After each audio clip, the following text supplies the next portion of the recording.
Hello students, हम लोग class +2 में चैप्टर नंबर 2 के सी पार्ट पे हैं और चैप्टर नंबर 2 के सी पार्ट में हम लोगों ने लास्ट टाइम टॉपिक किया था कि जब हम आइडेंटिकल सेल्स को सीरीज में अरेंज कर दें या पैरेलल में अरेंज कर दें तो हमारे पास क्या रिजल्ट आया था। अब हम टॉपिक डिस्कस करेंगे अगर हम मिक्स्ड ग्रुपिंग कर दें। लास्ट टाइम हमने आइडेंटिकल सेल्स की सीरीज में और पैरेलल में अरेंजमेंट की थी, अब हम आइडेंटिकल सेल्स की मिक्स ग्रुपिंग करेंगे, यानी कि हमारा टॉपिक आता है this is mixed grouping. It is an important topic, बहुत बढ़िया और बहुत इंपॉर्टेंट टॉपिक ये हमारे पास है। अगर हम मिक्स ग्रुपिंग को डिस्कस करें तो मिक्स ग्रुपिंग में हम लोगों ने आइडेंटिकल सेल्स कंसीडर किए।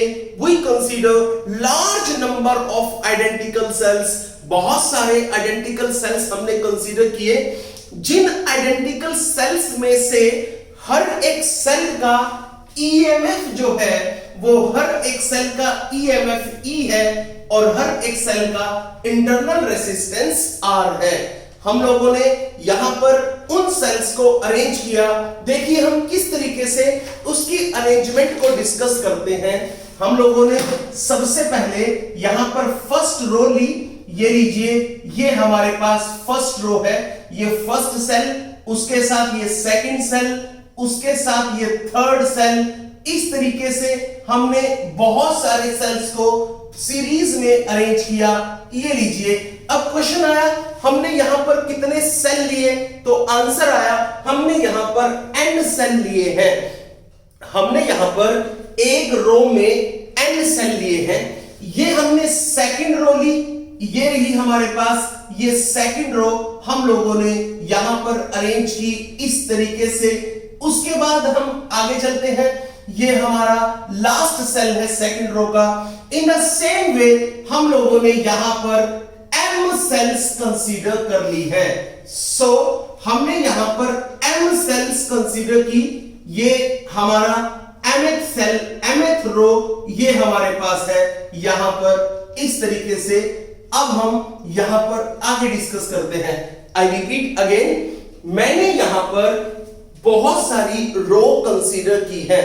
क्वेश्चन आया मैंने यहां पर कितनी रो कंसीडर की है, तो आंसर आया मैंने यहां पर m रो कंसीडर की है। तो ये फर्स्ट रो है, ये सेकंड रो है, थर्ड, फोर्थ, फिफ्थ, सिक्स चलते चलते ये हमारी mth रो है। और एक रो में हमने n आइडेंटिकल सेल्स लिए हैं, दूसरी रो में भी हमने n आइडेंटिकल सेल्स लिए हैं, तीसरी रो में भी n आइडेंटिकल सेल्स हैं। ये हमारी लास्ट रो है। इस लास्ट रो में जो कि हमारी mth रो है, इस mth रो में भी हमने n आइडेंटिकल सेल्स लिए हैं। तो हम कहेंगे we consider large number of identical cells of EMF E and internal resistance small r. Let we consider n identical cells in one row.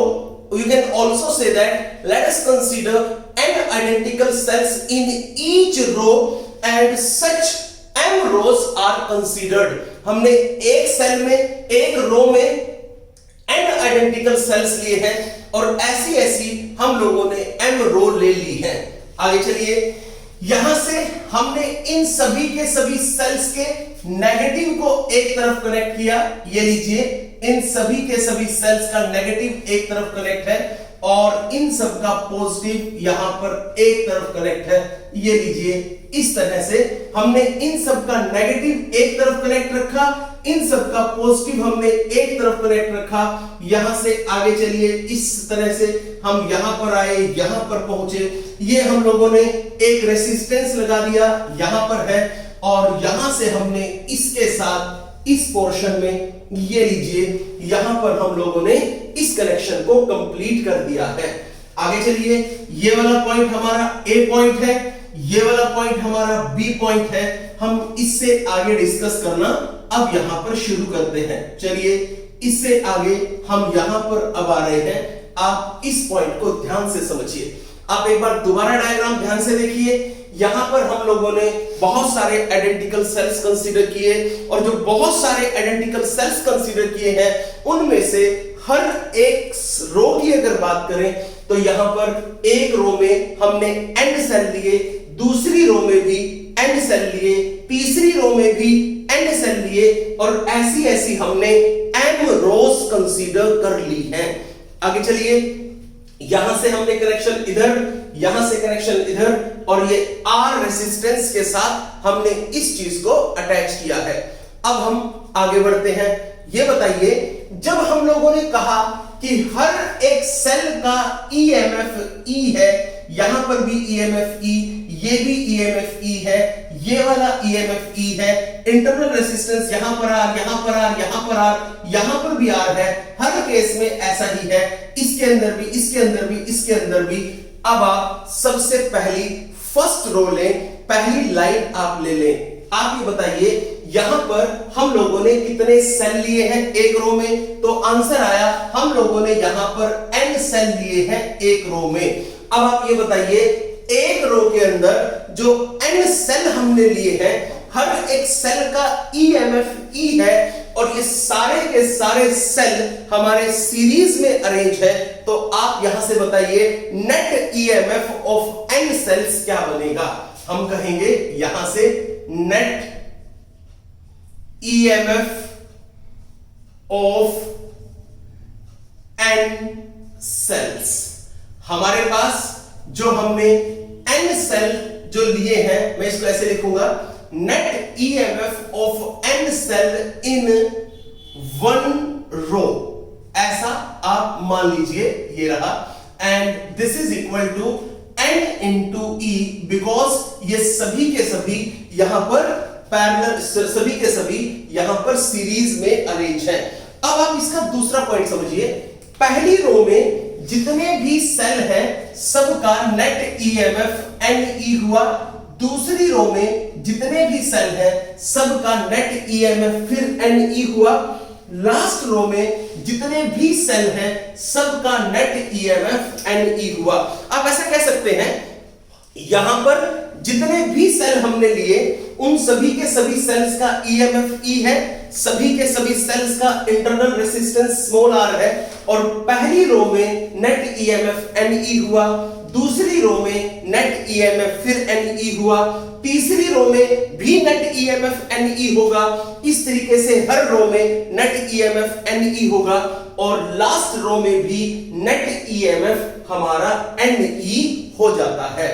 अब ये बताइए, ये वाली कंप्लीट रो इस कंप्लीट रो के साथ पैरेलल में अरेंज है, ये सारी की सारी रो आपस में पैरेलल में अरेंज है, बिकॉज देख लीजिए यहां पर ये सारे के सारे सेल्स, हर एक रो में सारे सेल सीरीज में अरेंज हैं, और ये सारी की सारी रो आपस में यहां पर पैरेलल में है। तो आप क्या कहोगे? आप कहोगे यहां पर ऐसा, सच, क्योंकि ऐसी ऐसी हम लोगों ने m रो ली है, तो हम कहेंगे सच m rows are arranged in parallel, such m rows are arranged in parallel, so net EMF, तो हमारे पास नेट ईएमएफ जो बन जाएगा।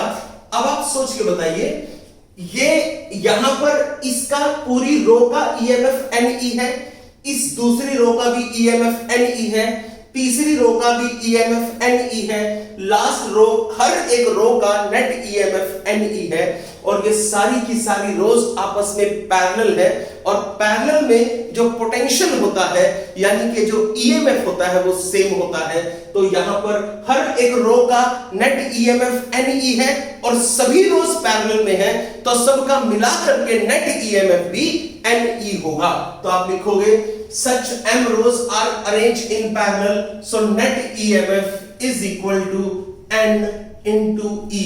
ये हमने यहां पर लिखा है। आगे चलिए, अब हम थोड़ा दूसरे कॉन्सेप्ट पे आते हैं, जरा देख के बताइएगा क्या बनेगा। इसको हमने कहा this is our equation number first. अब आप बताइए, यहां पर फर्स्ट रो में n सेल्स है, हर एक सेल का इंटरनल रेसिस्टेंस स्मॉल r है, तो बताइए n सेल्स का इंटरनल रेसिस्टेंस कितना होगा।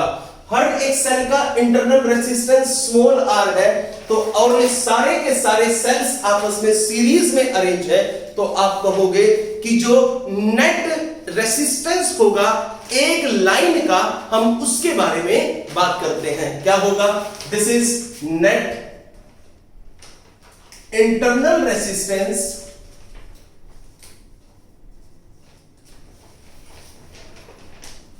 Net internal resistance of n cells, net internal resistance of n cells in one row।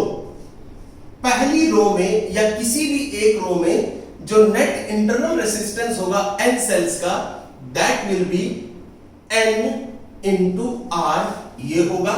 हम आगे चलते हैं। अब ये बताइए, यहां पर अगर देखा जाए तो पहली जो रो है इसका नेट इंटरनल रेसिस्टेंस हमारे पास NR बना, दूसरी रो का भी नेट इंटरनल रेसिस्टेंस NR बना, तीसरी रो, चौथी रो, हर एक रो का नेट इंटरनल रेसिस्टेंस हमारे पास NR बना है। तो आप यहां से ये बता दीजिए, हमने लिखा net internal resistance of n cells in one row is equal to NR, और ऐसी ऐसी हमारे पास कितनी रोज हैं? हमारे पास ऐसी ऐसी m रोज है, तो आप कहोगे सच m rows are arranged in parallel। ऐसी ऐसी हमने m रोज पैरेलल में अरेंज की है।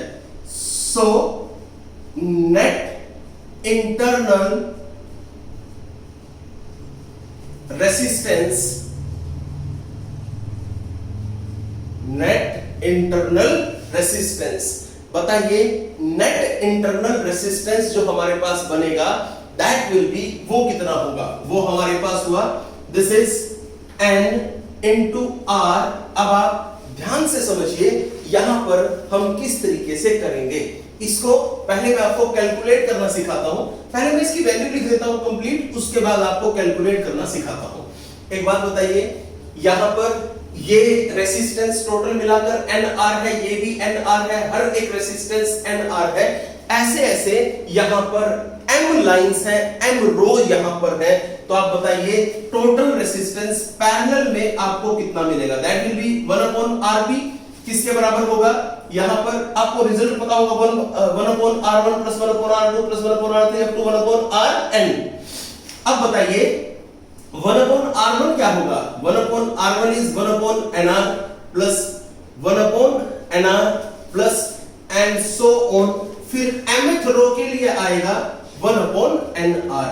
आप 1/RP लिखें तो यहां पर क्या हुआ, इन सबको ऐड करोगे, इसको एलसीएम लोगे। चलो जरा बताओ, एलसीएम यहां पर NR आया, 1 plus 1 plus 1 and so on, last में 1 कितना बना? m/n into r। यहां से RP बताओ, दैट विल बी NR/m। ये आपके पास यहां पर आ जाता है। तो आपने इसको यहां पर लिखा है, ये इसको लिखने का तरीका मैंने आपको बता दिया। चलिए अब हम आगे बढ़ते हैं। यहां से अगर हम और आगे आए तो इसको मैंने कहा this is our equation number, यहां पर अभी इसको कहा ये हमारी इक्वेशन नंबर सेकंड है। अब बताइए नेट ईएमएफ पूरे सर्किट का हमारे पास ये हो गया।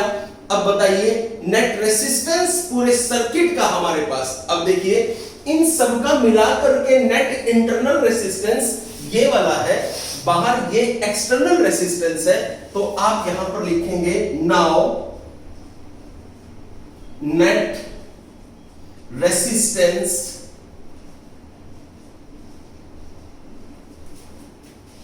ऑफ सर्किट, सर्किट का नेट रेसिस्टेंस कितना बना, N R upon M plus R, this is equation number third.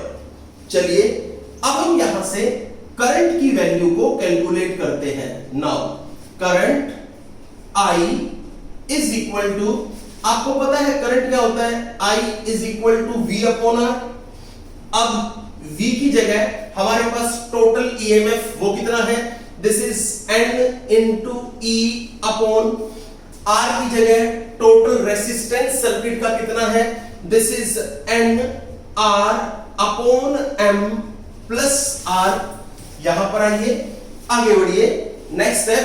अब हम I की बात करें, I is equal to N into E upon N R upon M plus R into M upon M।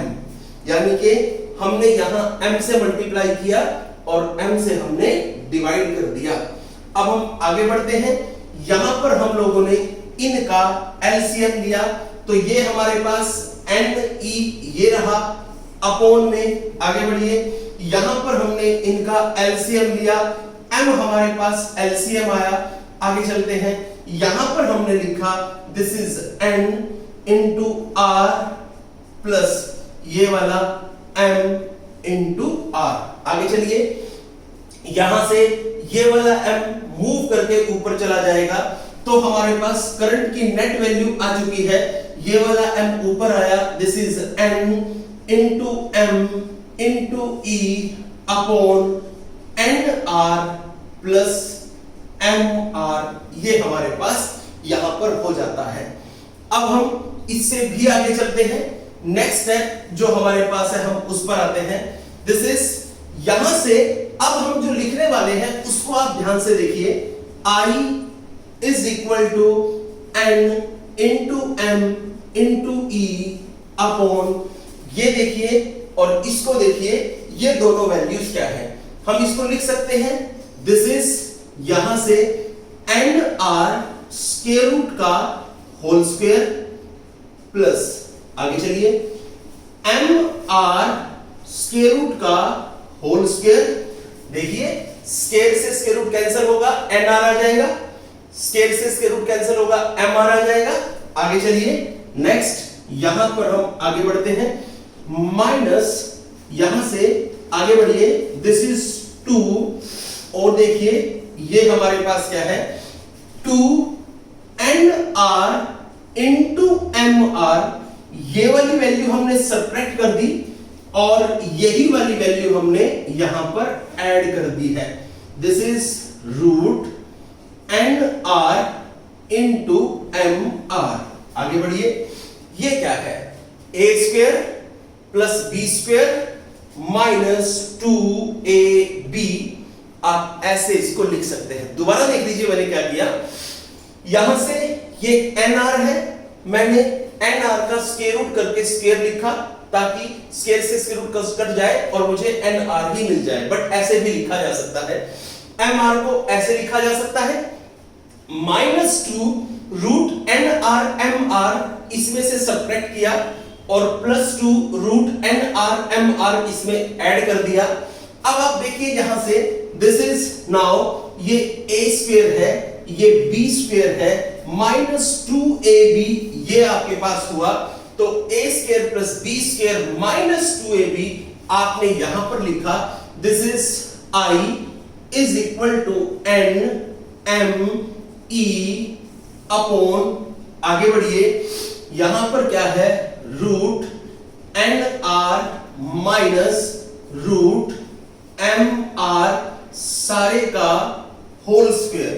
आगे चलो, plus this is 2, चलिए this is यहां से रूट NR MR ये आपके पास आया है।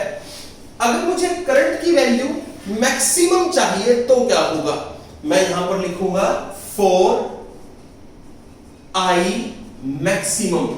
अगर मुझे करंट मैक्सिमम चाहिए तो एक बात बताइए, अगर ये मैक्सिमम है तो ये मैक्सिमम सिर्फ तब होगा जब ये वाली वैल्यू मिनिमम होगी, यानी कि जब ये मिनिमम होगा तो ये मैक्सिमम होगा, और जब ये मैक्सिमम होगा नीचे वाला तो ये वाला मिनिमम होगा। मुझे करंट मैक्सिमम चाहिए तो for that this must be minimum, और ये मिनिमम होगा तो हम इसको मिनिमम ले लेंगे, और मिनिमम कितना, इक्वल टू 0। तो हम इसको मिनिमम यानी कि इक्वल टू 0। आप सोचेंगे सर अगर ये मिनिमम 0 हो गया तो ये इनफाइनाइट हो जाएगा। नहीं, ऐसा नहीं होगा, कारण क्योंकि इसको छोड़ के यहां पर ये भी बचा हुआ है, तो ये इनफाइनाइट नहीं जाएगा। चलिए, अगर आपको करंट मैक्सिमम चाहिए तो उस केस में आप इसको लिख सकते हैं, this is root NR minus root MR का होल स्क्वायर इक्वल टू 0। आगे चलिए, नेक्स्ट में हमारे पास क्या आया उसको सुन लीजिए। हम यहां पर दोनों साइड स्क्वायर रूट कर देते हैं। जब हमने यहां पर दोनों साइड स्क्वायर रूट किया, इस तरफ भी और इस तरफ भी, तो हमारे पास आया है root NR minus root MR is equal to 0। आगे चलिए, नेक्स्ट हमारे पास क्या है उसको सुनते हैं। इसको आप उठाकर इधर ले जाइए तो क्या बना, this is root NR equal to root MR। आगे चलिए, हम यहां पर दोनों साइड स्क्वायर ले लेंगे। स्क्वायर लेने से this is NR is equal to MR, ये हमारे पास हुआ। यहां से अगर हम कैपिटल R निकालना चाहें, that will be equal to N upon M into R, ये हमारे पास आ गया है। अब आप ध्यान से देख के मुझे ये बताइए कि ये क्या है। आप कहोगे सर ये तो कैपिटल R यानी कि एक्सटर्नल रेसिस्टेंस है, बिल्कुल ठीक है। अब आप बताइए फिर ये क्या है। अगर आप इसको देखोगे तो इधर आ जाओ, बताओ ये इक्वेशन सेकंड में ये आपके पास क्या है, this is net internal resistance. तो ये आपके पास नेट इंटरनल रेसिस्टेंस दे रखा है। आप यहां से एक चीज कह सकते हो कि अगर आपको करंट की वैल्यू मैक्सिमम लेनी है, फॉर मैक्सिमम करंट की वैल्यू अगर आप मैक्सिमम लोगे तो उस केस में जो आपका एक्सटर्नल रेसिस्टेंस होगा, that external resistance will be equal to net internal resistance. तो आप कह सकते हो यहां से फॉर मैक्सिमम करंट, यानी कि अगर करंट मैक्सिमम लेना है तो आप कहोगे external resistance is equal to net internal resistance. External resistance जो होगा वो नेट इंटरनल रेसिस्टेंस के इक्वल होगा। ये आपके पास यहां पर कंप्लीट इसकी बात आ जाती है। अब हम अपने नेक्स्ट क्वेश्चन पे आते हैं, नेक्स्ट टॉपिक पर आते हैं, हम उसको डिस्कस करेंगे। देखिए स्टूडेंट्स, अब हमारे पास यहां पर जो नेक्स्ट टॉपिक है that is grouping of two cells of different EMF and different internal resistance.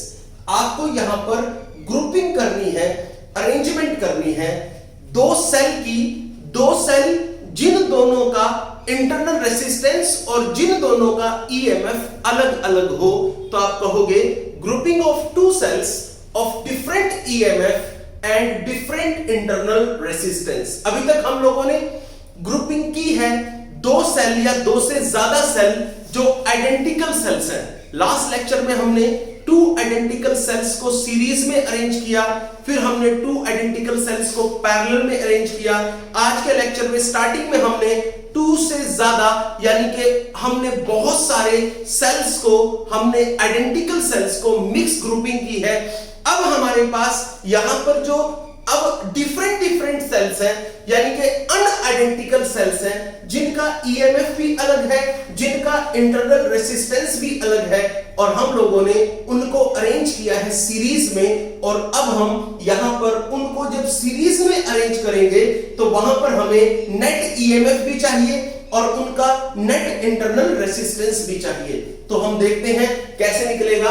हम लोग सबसे पहले यहां पर अरेंजमेंट को कंसीडर करते हैं। हम लिखेंगे we consider two cells of EMF E1 and E2। मैं यहां पर लिख रहा हूं, मैं बोल रहा हूं वी कंसीडर, हमने कंसीडर किया किसको?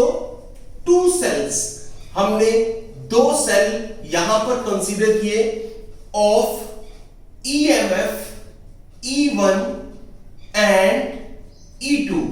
हमने दो सेल लिए जिनका ईएमएफ E1 और E2 है एंड इंटरनल रेसिस्टेंस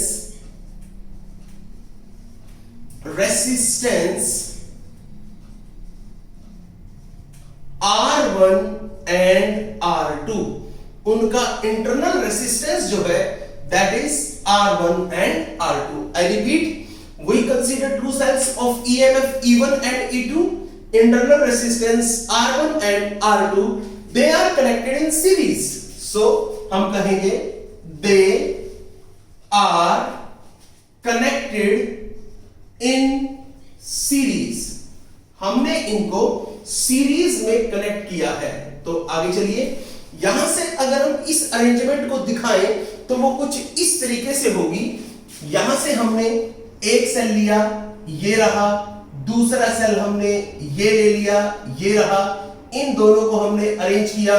पहले सेल का नेगेटिव दूसरे सेल के पॉजिटिव के साथ कनेक्टेड है, ऐसा कह सकते हैं। आगे चलिए, यहां पर हमने पहला सेल ईएमएफ जिसका E1, दूसरे सेल का ईएमएफ E2, पहले सेल का इंटरनल रेसिस्टेंस R1, दूसरे सेल का इंटरनल रेसिस्टेंस R2 हमने ले रखा है। इनसे अब करंट फ्लो करेगा। यहां पर हमने सर्किट कंप्लीट किया। अगर हम सर्किट कंप्लीट करेंगे तो डेफिनेटली यहां से करंट फ्लो करेगा। अगर यहां से करंट फ्लो करेगा तो मैं अब इस चीज को यहां पर एक्सप्लेन भी कर सकता हूं।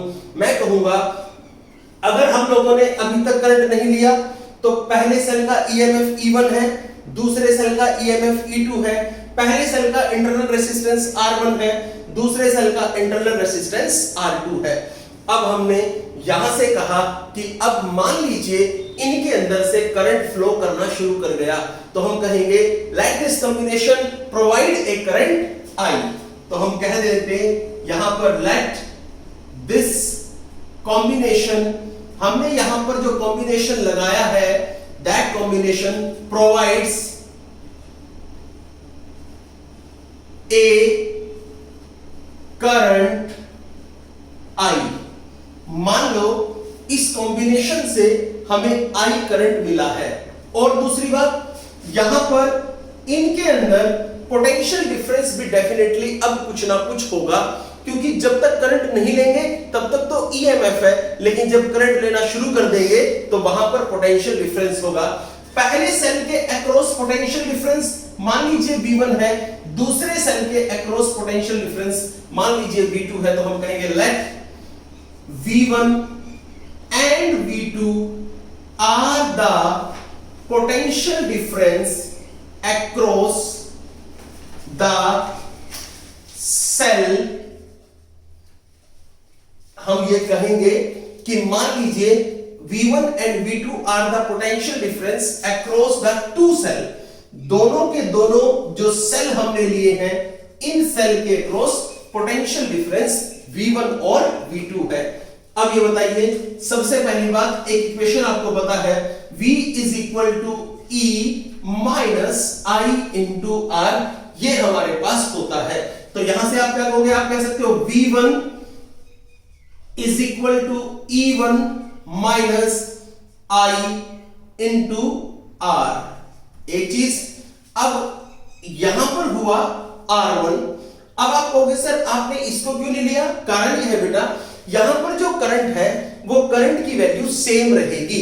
अगर करंट की वैल्यू दोनों में सेम है तो ठीक है। हमने यहां पर कहा V1 is equal to E1 minus I into R1, ये हमारे पास एक इक्वेशन बनती है।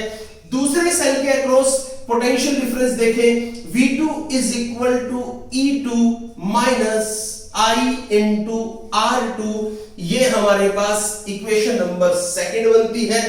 अगर हम यहां से देखें कि V जो है V, एक V1 है एक V2 है, इनका net potential difference A B के अक्रॉस अगर हम ले लें, हमने कहा ये वाला पॉइंट A है, ये वाला पॉइंट B है, तो हम कहेंगे नाउ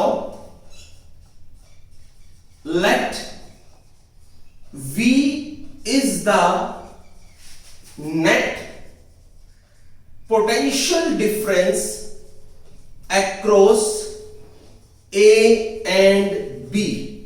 मान लो V जो है वो नेट पोटेंशियल डिफरेंस है across A and B।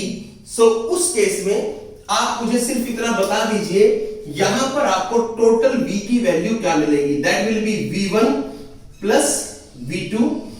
V is equal to, V की जगह आपने V लिखा, V1 की जगह आप ये लिख दीजिए, this is E1 minus I into R1, एक ये वैल्यू हुई, प्लस आगे बढ़ो E2 minus I into R2, ये दूसरी वैल्यू हुई, आगे बढ़ो। V इज इक्वल टू, यहां से E1 ये रहा, प्लस E2 आपने ये लिखा, माइनस इधर भी है इधर भी है, माइनस बाहर निकालो, I इंटू यहां पर R1 प्लस R2, आगे बढ़ो। आपके पास this is known as equation number third, ये आपके पास इक्वेशन बन चुकी है। अब आप इस इक्वेशन को कंपेयर कर दीजिए इस इक्वेशन के साथ। आप लिखेंगे कंपेयरिंग विद इक्वेशन कौन सी, V is equal to E minus I into R। तो आपके पास आ जाएगा यहां से E is equal to E1 plus E2 and R जो हमारे पास आया that is R1 plus R2। तो हमारे पास जो E की वैल्यू आई है total EMF that will be equal to E1 plus में E2, और जो टोटल इंटरनल रेसिस्टेंस आया है that is equal to R1 plus में R2। ये आपके पास तब टोटल EMF और टोटल इंटरनल रेसिस्टेंस आता है जब हम इनको यहां पर सीरीज में अरेंज कर देंगे, तो उस केस में टोटल EMF ये वाला है और टोटल इंटरनल रेसिस्टेंस हमारे पास ये वाला आ जाता है। सो यहां तक हमारे पास इस चैप्टर के अंदर ये टॉपिक फिनिश होता है। इस वीडियो को आप बार बार देखें, जो आपको डाउट हो वो डाउट आप मुझसे डिस्कस कर लें। All the best.